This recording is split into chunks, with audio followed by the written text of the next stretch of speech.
Now, the card that comes out, well, to be honest with you, there's a lot of cards. Similar to Aries that came out, and I accidentally did Aries first. But the Aries are gonna have their reading last. But since it's your birthday, you guys get your reading first.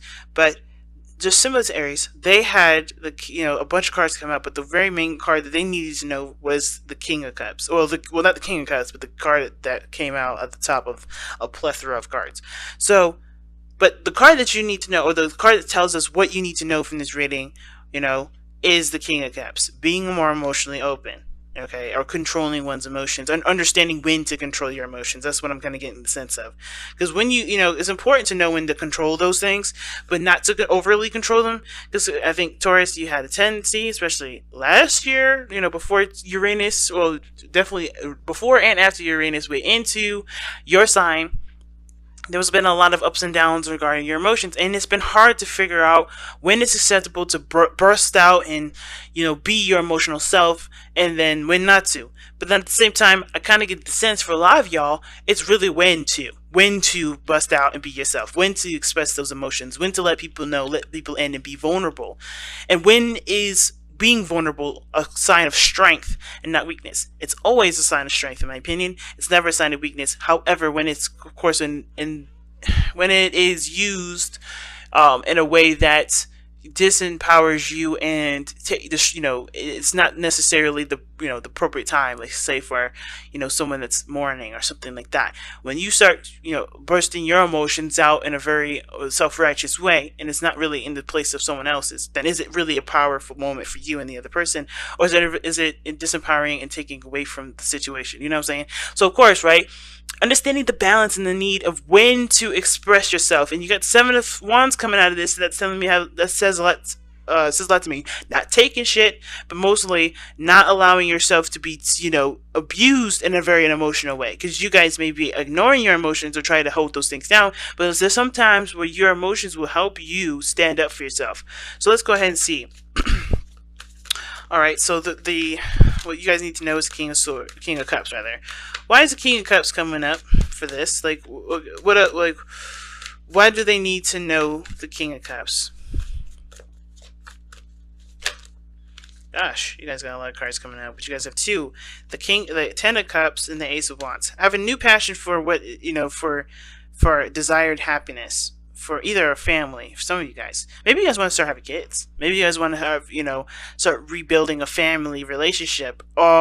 Sometimes it may not be a family relationship. Sometimes it is rekindling a flame with somebody that you already had a relationship with, right? Something that was at an end, right? Something that was like, okay, emotionally concluded in that moment. But there's also a refire of your hearts and emotions, okay?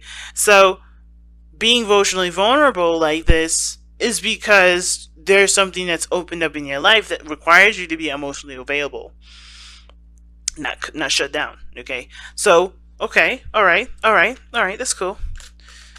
Okay, let's see what's going on in your love life specifically. Oh, well, let's see. Actually, why is the King of Cups? What are they trying to get from being the King of Cups? What are you guys trying to get from being the King of Cups? What will benefit from you guys being the King of Cups here?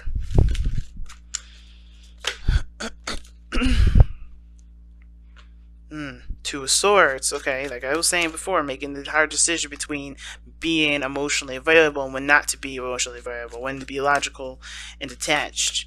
Okay, why is the Two of Swords coming up though? Give us a little more information. What is the decision that they need to make? What decision is it that they need to feel like they need to make? Oh, I had a feeling that was going to come up. Yep. And the Five of Coins coming out like this. Dudes. Okay. Y'all need to figure out when it's appropriate to be emotional, when not to be emotional, when it comes to making a decision about what you need to be leaving behind that doesn't work for you. I think you guys have been struggling with something for a long time. Maybe it was building a relationship with somebody, or maybe it was that you guys have been struggling with a certain situation that hasn't been paying off. Meaning, like, it hasn't necessarily been giving you what you've been needing, right? It's recognizing what's serving you, what isn't. So that way you can start making the necessary steps to start building towards what does make you happy and what does give you something back. Because the Five of Pentacles, it's not a bad card. You know, sometimes it's like you need to struggle because there's a certain period in time or certain area in your life where there's nothing to do but struggle. And it's, you know, struggling isn't necessarily a bad thing. It builds us our strength. And, you know, it thickens our skin. It improves the situation that was already in a pretty shitty place, right? And there's, like I said, that because of that, right? Because of what struggling does, it's not a bad thing. However, sometimes with situations, it just doesn't get better. And considering with the Eight of Cups be coming up before the Five of Coins, it tells me that you've been in a situation long enough to know something's not going to get better. So what steps do you need to take? The difficult decision to make that's coming up here has to do with making going in a direction that may not be ideal for everybody in the situation, but is ideal for you. And it represents a struggle, and it does represent a struggle because this does have a lot to do with your happiness, what you want. You get what I'm saying? So it's hard because I think a lot of you guys attribute a lot of your, I guess, I don't want to say existence, but a lot of your, you know, a lot of your moral code to consistency, stability. But I feel like that has been sacrificed. What you had to sacrifice was your emotional stability, emotional, you know, well-being, what you want. A lot of that, you know, that is the biggest sacrifice, what you want. Because I feel like for a lot of you guys, you know, what's most important for you guys has been to make sure that everyone else is stable, everyone else is good. This is about you now. This is about, you know, where you can feel safe, where you can be emotionally vulnerable, who accepts you and who doesn't, and what areas need to be let go of, what areas need to be left behind in order for you to achieve that happiness. But also, I feel like it's actually to bring back your fire. Because some of you guys may have let that fire die. Because maybe if you guys like, well, you know what? My responsibilities are way more important. Way more important than what makes me happy. And now you're in that conflict because you have something that's right in front of you that you want. And now you're kind of torn between two areas. Like, okay, this is what I want, but this is what I've been doing for a long time. Do I continue to struggle and continue to go down this path where I know I'm not going to be happy? Because obviously, no matter what you've done, it still has ended up a certain way. Or am I going to, you know, put myself in the situation to get to where I want, but end up sacrificing what I've been holding down for some time now that has already been struggling to keep up? It's very weird that I'm, you know, that's interesting to me, you know, because, you know, this reading already is giving me vibes of empowerment. Like, you guys are ready to start going after what it is that you want because you realize that other people are never going to appreciate what you want until you start doing it, right? I feel like a lot of you guys are like, okay, in order for me to be happy, I have to start going down that direction. I start to treat myself that I'm important. I have to treat myself like I treat everybody else. No longer allowing other people, okay, to dictate where your life is going to go. You have to start making that breakaway. You gotta start, you know, no longer blurring the lines of emotional needs and responsibility and start separating the two, right? And which one is the most important to you, right? That's the hard part. Now, I think a lot of this, you know, I have a feeling here too that a lot of you guys are looking for a universal truth here. Like, which is the best option to go? Should I go for my heart or should I go for what I'm responsible for? Fortunately, because it's not unfortunate that you have to make this decision on your own. The problem that everybody has is that, you know, the scarier option is usually the best option, but they always go for the safest option, which never gets them and never helps them go in the direction that they need to go. You have to start taking risks. You have to start doing things that make you uncomfortable for the temporary, but end up making you happy for the long term. And what does that mean? That means putting yourself first. That doesn't mean you become inconsiderate and selfish in the sense of not looking at what other people need, or not looking in the sense of like, you know, stepping all over people's toes just to get what you want, but mostly like consider yourself so you can be more considerate of others. You know, not this sense like I'm saying, like, I think you guys have always been very considerate. I think you guys have been overly considerate, but the problem here has to do with you not considering yourself, putting other people's needs first, and therefore just not being all around wholesome. You know what I'm saying? So I'm gonna go ahead and, like, how is this affecting your love life, y'all? How does this affect your love life? Oh, you got two cards with this again. The Six of Swords came up first, and then the Four of Swords. How is affecting your love life? How this King of Swords, King of Cups is affecting your love life right now? Well, it's keeping you from moving on. I think you guys are stuck in a paradox.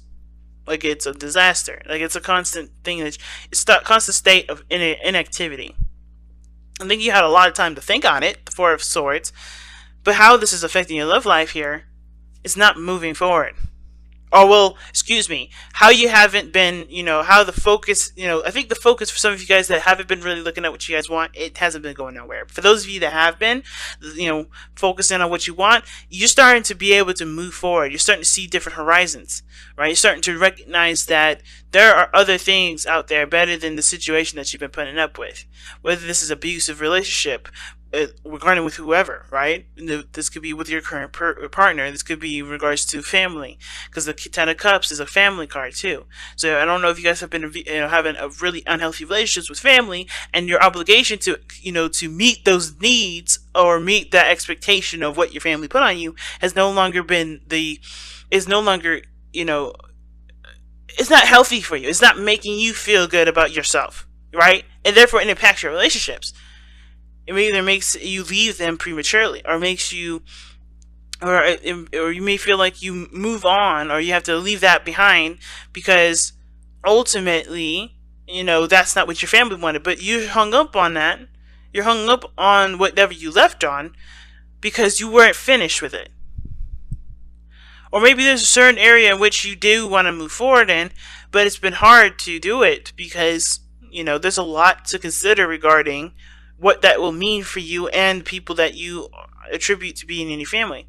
You got a lot of fire, and this has to do with what makes you happy. With the people that truly want to support you and make you happy. I feel like the biggest thing is realizing who has your back, who truly is supporting you. And filtering out the network of support and the real network of support, and not just kind of taking anybody's face, taking anybody by their title. If that makes sense. Really seeing how they affect you emotionally and attributing to that towards, where you go or how you continue to entertain this person in your life, or entertain the people in your life, entertain the flow and the treatment and so forth. But most importantly, it's about putting yourself and your needs and your desires first, especially if you haven't been. Now, for some of you guys, because I'm trying to read this a different way here, because this story may not resonate with everybody.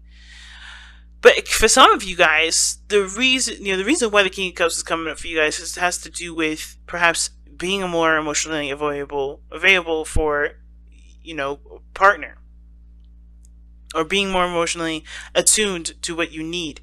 Or maybe this has to do with healing yourself from a situation that ended in the past and getting your fire back. Because perhaps you've been in a very subdued state for a long time. I mean, you've been numb. You've gotten yourself to a place where you've been numbed up. Because every time I see the King of Cups, I'm like, all right, is somebody letting the air flow, or letting that river flow? And I was talking to a Taurus about what breaking means, what breaking someone, what that definition means, and how that happens in so many different ways. You heal by busting through the blockages that come up through the passage of your life, right? We always create little stoppers in our flow, or the flow of our chi, usually because that is what either society wants. That's how we were taught. That's what showed us to be more stable and more consistent, and keep us from feeling pain. But that also keeps us from feeling passion.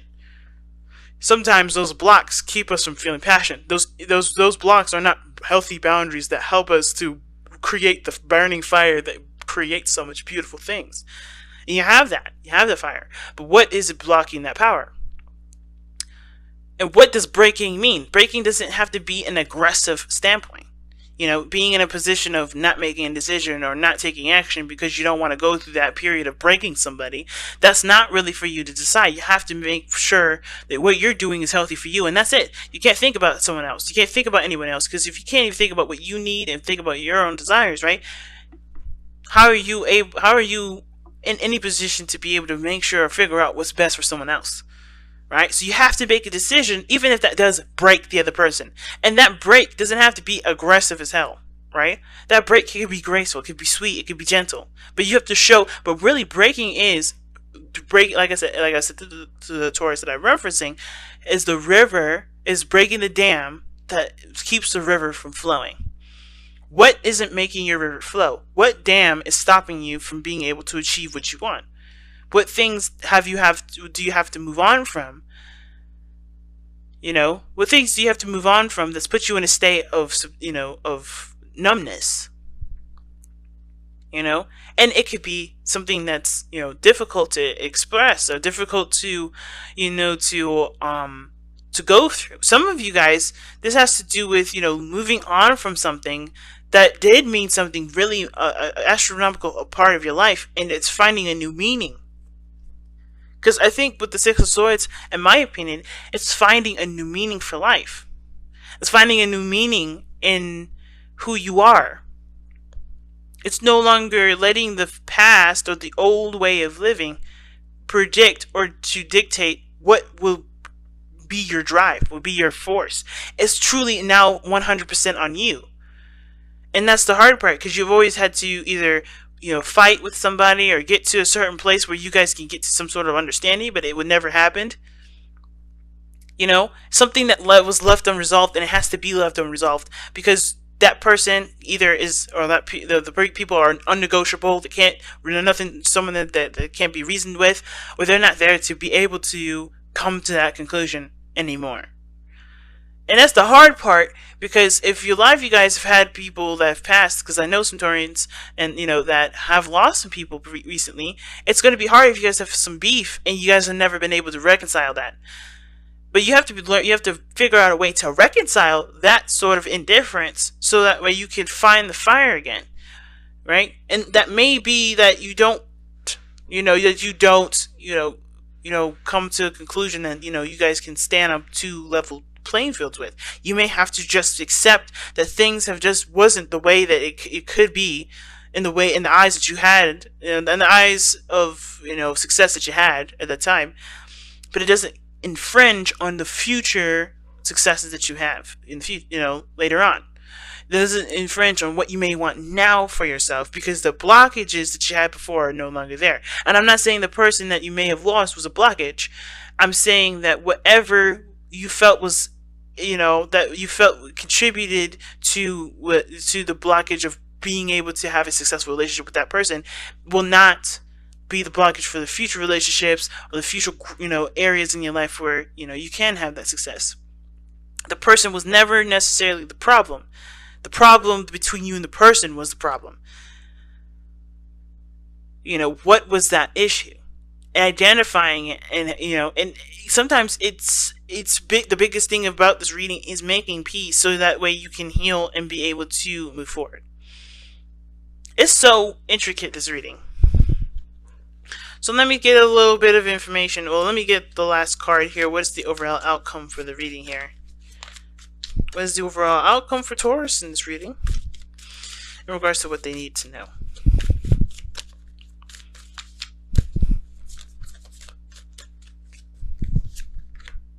Three of Cups. Wow, the card of reunion, the card of fun and happiness. It's a small sample of happiness, but it's joy. I feel like, because these people are celebrating.